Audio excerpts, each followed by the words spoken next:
उपाध्यक्ष महोदय, मैं मानती हूँ कि बहुत से जो हमारे भाई हैं, उनकी ओर से शिकायतें आई हैं और यहाँ बातचीत चलती रहती है कि हम अपने इलाके में सफाई बंद कर देंगे, परंतु यह विषय स्वायत्त शासन संस्था के सहयोग से नहीं हो पा रहा है, जैसी कि हमें आशा है। और मैं समझती हूँ कि राजनीतिक दल स्वास्थ्य के विषय में ध्यान रखते हैं, क्योंकि यह मानवता के लिए बहुत आवश्यक है और इसमें राजनीति का कोई रंग नहीं आना चाहिए। मेरी ऐसी आशा है।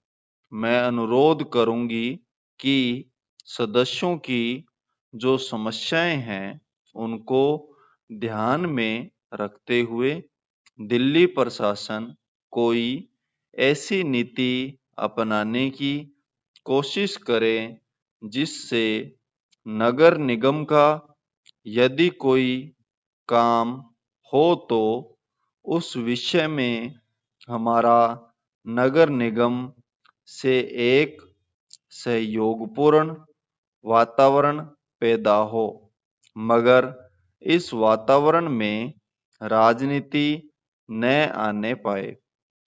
हमारे सामने एक उद्देश्य हो कि हमें जनता का काम करना है, क्योंकि जनता के लिए हम चुनकर आए हैं। इसमें पार्टी का कोई प्रश्न नहीं है।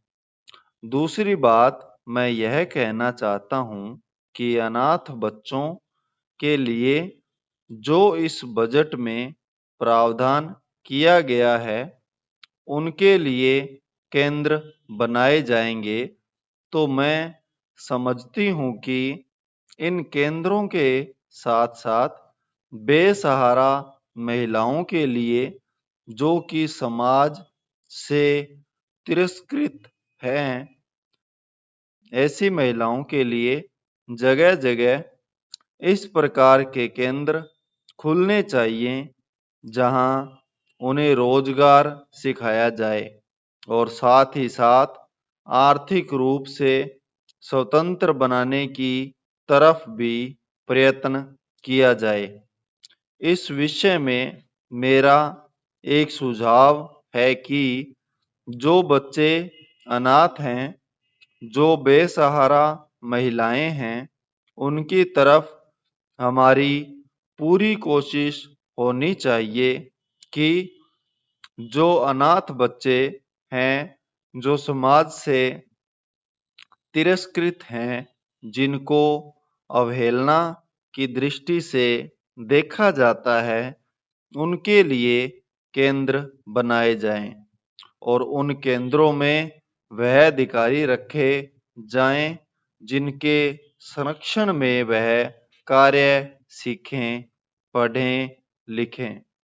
यदि इसमें बाहर के सदस्य हों, तो वे ऐसे होने चाहिए जिनका जीवन सरकारी सेवा में ही बीता हो। ऐसे योग्य लोगों से सहायता लीजिए। यदि इसमें असामाजिक तत्व घुस गए, तो फिर हमारा पैसा ऐसे ही खर्च हो जाएगा और जो नीति हमने बनाई है, वह असफल हो जाएगी, जिसका परिणाम यह होगा कि हम उस नीति को कार्य के रूप में परिणत नहीं कर सकेंगे। इस बात पर कोई मतभेद नहीं है। उपाध्यक्ष महोदय, रूस में भारत के जो मानचित्र प्रकाशित हुए हैं, उनमें भारत के कुछ हिस्से को सही तरीके से नहीं दिखाया गया है। इसको सरकार भी मानती है और इस विषय पर कोई मतभेद नहीं है। प्रश्न यह है कि अगर किसी देश ने हमारे देश का गलत मानचित्र प्रकाशित किया है तो एक सरकार के रूप में भारत सरकार का जो कर्तव्य है उसने उसको निभाया है या नहीं, और अगर निभाया है तो किस प्रकार से निभाया है।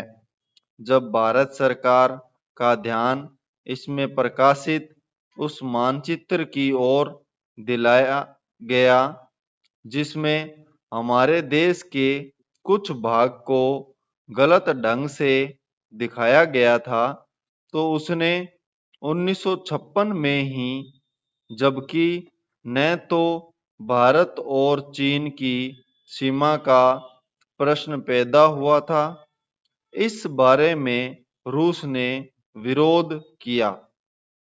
इसके बाद भारत सरकार ने लगातार 4 बार रूस सरकार से लिखित रूप से विरोध किया कि हमारे मानचित्र को ठीक से नहीं दिखाया गया है। जिस मानचित्र को लेकर यह चर्चा हो रही है, जब उसकी ओर भारत का ध्यान गया तो उसने जून, जुलाई और अगस्त में लगातार 3 बार अपने राजदूत के माध्यम से और रूस के जो अधिकारी हमारे देश में आए उनसे बातचीत करके रूस का ध्यान इस ओर आकर्षित किया कि उसने इस देश का मानचित्र ठीक नहीं दिखाया है। प्रश्न यह है कि जिस मानचित्र के बारे में हम चर्चा कर रहे हैं उसके बारे में हमें चिंता होनी चाहिए या नहीं। मैं समझता हूं कि अगर दुनिया का कोई भी देश हमारा मानचित्र सही ढंग से नहीं दिखाता है तो स्वाभाविक रूप से देश को उसके बारे में चिंता करनी चाहिए। हम अपने कर्तव्य से नहीं चूक सकते हैं। लेकिन जहां तक इस चर्चा का संबंध है, मैं माननीय सदस्य की प्रशंसा करता अगर वह उन समस्त देशों का जिक्र करते और निंदा करते जिन्होंने हमारे मानचित्र को गलत ढंग से दिखाया है। उदाहरण के लिए पाकिस्तान को शिकायत है उसके मानचित्र को केवल रूस, इराक और मिस्र ने ही नहीं बल्कि अमेरिका ने भी गलत दिखाया है। जिस कश्मीर को हम भारत माता का ताज और मुकुट कहते आए हैं, जिसे हम कहते हैं कि वह इस धरती पर हमारा स्वर्ग है, उस इलाके को बिल्कुल उनकी दया और कृपा पर छोड़ दिया गया है। यह बात उत्साहवर्धक नहीं है। संपूर्ण विराम।